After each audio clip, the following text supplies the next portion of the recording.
Amados irmãos, esta Santa Missa, este domingo, é como uma extensão da festa de Corpus Christi, já que nós temos no Evangelho Jesus contando a parábola do banquete.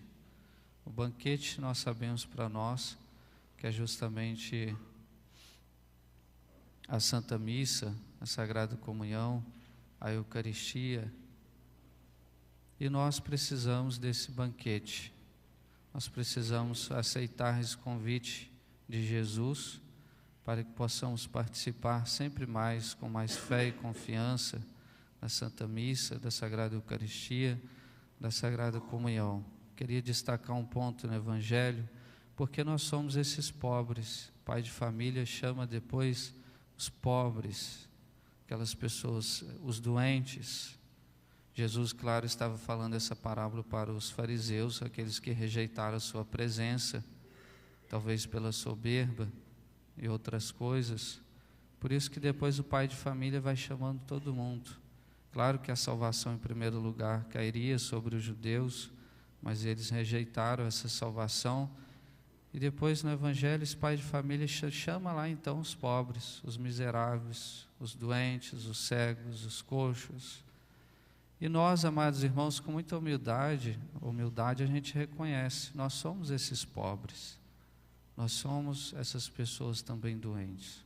Nós precisamos de Jesus, nós precisamos desse banquete, desta festa que Ele prepara para nós, com tanto carinho. A parábola é justamente esse contraste entre o amor de Deus, essa entrega de Deus por nós, e de outro lado, a ingratidão dos homens. Mas nós queremos aceitar esse convite, porque nós precisamos da Santa Missa. Por isso que nós estamos aqui, santificando o nosso domingo, porque nós precisamos da Eucaristia, precisamos da Sagrada Comunhão. Nós temos a história de Jacó na Sagrada Escritura. Quando Jacó visita a casa de Labão, ele fica por lá com a sua família um tempo por lá, e depois na despedida Jacó fala para Labão: olha o que você era antes de mim, antes de eu entrar na sua casa, olha como que era a sua vida. A vida de Labão não era próspera, era uma vida travada, uma casa sem graça. Mas Jacó falou para ele: depois que eu entrei na tua casa, tudo mudou. Olha os bens que você tem, olha a prosperidade, olha os animais crescendo e tudo mais. Aplicando aqui na nossa passagem, também acontece isso quando a Eucaristia entra na nossa vida, quando Jesus entra na nossa história, quando a gente recebe bem a nossa Sagrada Comunhão. Jesus também fala para nós: olha agora a sua vida, depois que você começou a participar melhor da Santa Missa, começou a comungar melhor, se confessou, rezou mais, participou com maior piedade da Santa Missa, olha a sua vida, ninguém é o mesmo. Certamente cada um que participa da Santa Missa sai daqui diferente, porque nós estamos diante de um banquete riquíssimo. E aquilo que Jacó falou para ele, para Labão: agora você é rico. Jesus fala para nós: nós somos ricos agora, porque nós temos a Eucaristia, nós participamos do sagrado banquete. E assim, amados irmãos, o que nós vamos receber aqui é isso. Agora nós somos filhos de Deus, a gente participa desse banquete, a gente participa da própria vida que é Jesus, recebendo a Sagrada Comunhão. Eu sou o pão da vida. E quem pode morrer nessa vida, no deserto dessa vida, ou talvez morrer eternamente? Aquele que se alimenta da vida. Eu sou a ressurreição e a vida, Jesus nos garante, falando para as mulheres, as irmãs de Lázaro: eu sou a ressurreição e a vida. Como é bom comungar, como é bom participar da vida, receber a vida em nosso coração, que é o próprio Cristo, participando desse banquete, buscando para o nosso coração também a força espiritual. Voltando um pouco no tema franciscano, nós temos ao lado de São Francisco, nesse ano jubilar, Santa Clara, que fundou o ramo feminino. Quando os sarracenos, os muçulmanos, estavam invadindo Assis, estavam escalando aqueles muros altos de Assis, do mosteiro, do convento daquelas irmãs, Santa Clara teve uma inspiração divina, por isso que a imagem dela é representada, ela com o Santíssimo na mão. Ela pegou o cibório com as hóstias consagradas e foi lá no alto da muralha do mosteiro e mostrou para eles, aqueles muçulmanos rebeldes, aquelas pessoas que estavam ali querendo destruir o mosteiro e roubar e matar, mostrou o cibório com a Eucaristia, e conta-se na história que aqueles homens fugiram de pavor e de medo, bateu uma luz forte nos seus olhos, eles não aguentaram, e eles fugiram diante daquela irmã tão simples, mas ela tinha Jesus em suas mãos, ela tinha a Eucaristia. Assim também, amados irmãos, para a gente ter força espiritual, nós precisamos da Eucaristia. Talvez o que vai vencer os sarracenos, essas pessoas que estão escalando, tentando escalar a nossa história para destruir a presença de Jesus, seja o próprio demônio, as paixões, o mundo, a gente precisa da Eucaristia.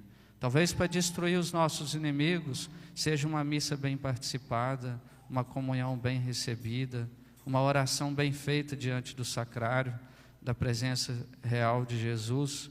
Ou seja, nós precisamos da Sagrada Eucaristia. Nós somos esses pobres, nós somos pobres, convidados para o banquete, nós precisamos de Jesus. Somos aqueles doentes também.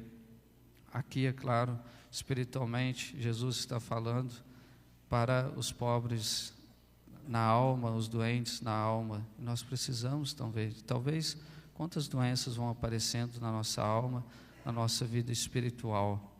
Quantas lepras, pequenos pecados, coisinhas que vão destruindo ali a presença de Deus. Por isso, mais do que nunca, nós precisamos da Sagrada Eucaristia.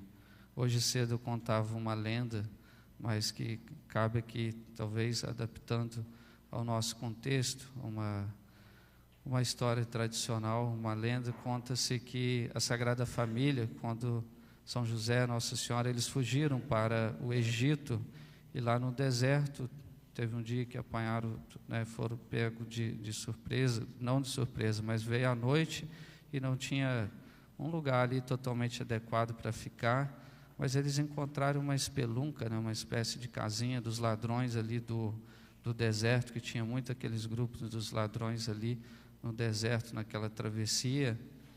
E lá foram Nossa Senhora e São José para aquela casa, uma casa rude, meio suja, mas é o que eles tinham no momento para passar a noite, para depois continuar a caminhada. E lá Nossa Senhora e São José esconderam naquela casa. Acontece que era uma casa de ladrões, mas lá tinha uma mulher no meio dessa culpa, de ser uma ladra e participar de tudo aquilo, mas ela tinha algo muito inocente, que era o seu filho pequeno, cheio de lepra. E no outro dia, Nossa Senhora pede uma água àquela mulher, aquela esposa daquele ladrão, pede uma água para dar banho no menino Jesus, para passar um pouquinho de água, para tirar a poeira do deserto, e também para tirar um pouco do sono, aquele cansaço. E Nossa Senhora dá banho no menino Jesus, vai embora, sai, mas acontece que aquela mulher teve um sentimento, talvez um presságio divino. Ela, pela greta, foi olhando Nossa Senhora, São José, e ela pensou: não, mas eu vou lavar o meu filho nessa água. Essa família é uma família diferenciada, diferente. Eu vou lavar esse menino. E lavou o menino dela, cheio de lepra, e ficou totalmente curado. Acontece que depois esse menino cresceu lá no deserto, nesse grupo dos ladrões, e ele se tornou o chefe dos ladrões, mas depois, uma hora ou outra, chega a justiça e ele foi preso. Acontece que esse menino se chamava Dimas e depois foi crucificado ao lado de Jesus, foi preso. Nós temos, na crucifixão de Jesus, nós temos os dois ladrões, esse menino que tinha lepra, que lavou pela água do menino Jesus, Dimas, estava lá ao lado de Jesus. E olhando para Jesus, Jesus falando as suas últimas recomendações ali na sua agonia, suas palavras de misericórdia, aquele ladrão pediu perdão a Deus. É o bom ladrão, chamado bom ladrão Dimas. Ele pediu que Jesus lembrasse dele quando Jesus entrasse no céu. Lição para nós: aquele menino, ele foi curado por uma água, a água que deu banho em o menino Jesus. Mas nós, olhando para o banquete, para a Eucaristia, nós temos muito mais do que a água. Nós temos esse sangue preciosíssimo de Jesus, muito mais aquela água que somente passou no corpo de Jesus. Nós temos o próprio corpo divino de Cristo. Na Sagrada Comunhão nós comungamos Jesus inteiro, o seu sangue, o seu corpo, a sua divindade, justamente para lavar a nossa alma, tirar as nossas lepras, A lepra daquele menino talvez seja a lepra da falta de caridade, como nós ouvimos tão bem hoje na primeira leitura, talvez seja a avareza, talvez seja a lepra da impureza, talvez seja da incredulidade, aquela pessoa que já não acredita mais na existência do céu, do inferno, dos sacramentos, na doutrina, talvez seja a lepra da soberba. Cada um pode ter um pouquinho de lepra, mas nós temos mais do que a água, nós temos a Eucaristia, que lava, que purifica o nosso coração e que coloca ali no nosso corpo, na nossa alma, o germe da imortalidade da vida, traz para nós a salvação eterna. Como é importante, portanto, amados irmãos, a Eucaristia. Talvez no final da nossa vida, talvez no último viático, a última Eucaristia que a gente recebe, a gente possa pedir também, como esse bom ladrão Dimas: Senhor, lembra-te de mim quando o Senhor estiveres no paraíso. Jesus, claro, vai falar para nós, né, hoje mesmo estarás comigo no paraíso. Como é bom chegar no final da vida. Eu participei da Santa Missa, eu participei do banquete, eu comungava, eu amava a Eucaristia, eu amava Jesus no sacrário, e é claro que Deus vai nos dar uma grande recompensa no céu. Portanto, amados irmãos, fica essa grande lição para nós, esse incentivo, para que possamos participar sempre melhor da Santa Missa, possamos amar sempre mais a Eucaristia, principalmente na Sagrada Comunhão, reconhecendo a nossa pequenez. Somos pobres, talvez a falta de virtude, de santidade, somos doentes, e por isso que nós, com toda a humildade, a gente reconhece: eu preciso da missa, eu preciso da Eucaristia, eu preciso de Jesus, que é a minha força para enfrentar os meus inimigos, os sarracenos da minha vida. Eu preciso desse pão da vida que me garante a eternidade. Que Deus nos conceda essa graça, essa grande fé e confiança na Eucaristia, para que nunca na nossa vida a gente possa rejeitar e deixar de amar, deixar de ter fé na Sagrada Eucaristia, esse dom precioso que nós temos na igreja, mas que possamos na Eucaristia encontrar a nossa salvação eterna. Amém.